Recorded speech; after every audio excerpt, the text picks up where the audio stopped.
Hello everyone, welcome back to my channel. ఈ వీడియోలో వంకాయ మామిడికాయ కలిపి వంకాయ మామిడికాయ కర్రీ రెసిపీ మీతో షేర్ చేసుకోబోతున్నానండి. వంకాయలో మామిడికాయ వేసి ఎప్పుడైనా మీరు ట్రై చేశారా? చేయకపోతే డెఫినెట్గా ఈ రెసిపీని ట్రై చేసేయండి, చాలా బాగుంటుంది. నేను ఒక 1/2 కిలో వరకు వంకాయలని తీసుకున్నాను. అలాగే ఒక మీడియం సైజ్ మ్యాంగోని ఈ విధంగా పీసెస్లా కట్ చేసుకున్నాను. ఇప్పుడు స్టవ్ ఆన్ చేసి ఒక కుక్కర్ పెట్టుకొని ఒక 4 స్పూన్స్ వరకు ఆయిల్ వేసి ఆవాలు, జీలకర్ర, కొంచెం శనగపప్పు వేసుకొని ఫ్రై చేసుకోవాలి. ఇందులోనే ఒక 4-5 క్రష్ చేసిన వెల్లుల్లిని కూడా వేసుకోవాలి. వెల్లుల్లి వేసిన తర్వాత ఒక 2 మీడియం సైజ్ ఆనియన్స్ని చిన్న పీసెస్లా కట్ చేసి వేసుకోవాలి. అలాగే కొంచెం కరివేపాకు కూడా వేస్తున్నాను.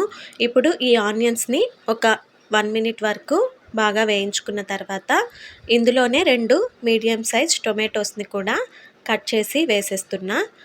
ఇప్పుడు కొంచెం పసుపు, అలాగే 1 స్పూన్ వరకు సాల్ట్ని వేసి ఈ టొమాటోస్ బాగా సాఫ్ట్గా అయ్యే వరకు కుక్ చేసుకోవాలి. లిడ్ క్లోజ్ చేసి ఈ టొమాటోస్ని ఒక 2 మినిట్స్ వరకు కుక్ చేసుకోవాలి.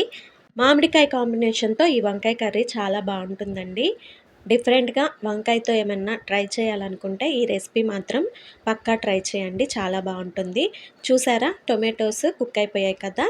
ఇప్పుడు కట్ చేసుకున్న వంకాయ పీసెస్ని కూడా వేసేసి ఒకసారి ఆయిల్లో బాగా మిక్స్ చేసుకున్న తర్వాత ఈ వంకాయ పీసెస్ని ఆయిల్లోనే ఒక 2 మినిట్స్ పాటు బాగా ఫ్రై చేసుకోవాలి. కుక్కర్లో చేసుకున్నామంటే త్వరగా అయిపోతుంది, ఎక్కువ శ్రమ లేకుండా. ఇలా వంకాయ పీసెస్ని వేయించుకున్న తర్వాత ఇందులోనే టేస్ట్కి తగినంత కారాన్ని యాడ్ చేసుకోవాలి. నేను ఒక 2 స్పూన్స్ వరకు వేసుకున్నాను. అలాగే 1 స్పూన్ వరకు ధనియా పౌడర్, అలాగే కొంచెం జీలకర్ర పౌడర్ని యాడ్ చేస్తున్నా. ఇప్పుడు టేస్ట్కి తగినంత సాల్ట్ని కూడా యాడ్ చేసుకోవాలి. అలాగే కట్ చేసుకున్న మ్యాంగో పీసెస్ని కూడా వేసేస్తున్నా. మ్యాంగో నేను పీల్ తీయకుండానే వేసేస్తున్నా అండి. పీల్ తీసైనా వేసుకోవచ్చు, ఇలా అయినా వేసుకోవచ్చు, ఏం పర్లేదు. మ్యాంగోస్ని వేసాం కదా, ఈ మ్యాంగోస్ని కూడా ఆయిల్లో ఒక 1 మినిట్ వరకు ఉప్పు, కారం పట్టే విధంగా బాగా ఫ్రై చేసుకోవాలి. ఇప్పుడు కర్రీకి తగినంత వాటర్ని యాడ్ చేస్తున్నా. నేను ఒక స్మాల్ గ్లాస్ వాటర్ని యాడ్ చేస్తున్నా. ఇందులో ఇంకా చింతపండు ఏం వేయనవసరం లేదండి, మ్యాంగో వేసాం కదా, ఆ పులుపు సరిపోతుంది.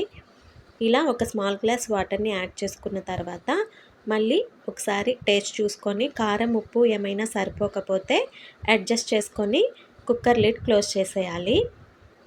ఒక 1 విజిల్ వరకు కుక్ చేసుకుంటే సరిపోతుందండి. వంకాయలు త్వరగా కుక్ అయిపోతాయి కాబట్టి 1 విజిల్ వచ్చే వరకు కుక్ చేసుకుంటే చాలు. చూసారా, వంకాయ మామిడికాయ బాగా కుక్ అయిపోయింది. ఇప్పుడు లిడ్ క్లోజ్ చేసేసి మళ్ళీ స్టవ్ ఆన్ చేసి ఒక 1 మినిట్ వరకు కుక్ చేసుకోవాలి. వాటర్ ఏమైనా ఎక్స్ట్రా ఉంటే కొంచెం దగ్గర అయ్యే వరకు కుక్ చేసుకోవచ్చు. ఇందులోనే కొంచెం కొత్తిమీరని కూడా వేసేస్తున్నా. అంతేనండి, టేస్టీ వంకాయ మామిడికాయ కర్రీ రెడీ అయిపోయినట్టే. వేడి వేడి అన్నంలో ఈ కూరతో తిన్నామంటే పుల్ల పుల్లగా, కారం కారంగా చాలా బాగుంటుంది. వీడియో నచ్చితే లైక్ చేసి ఛానల్ని ఫాలో చేయండి. Thanks for watching.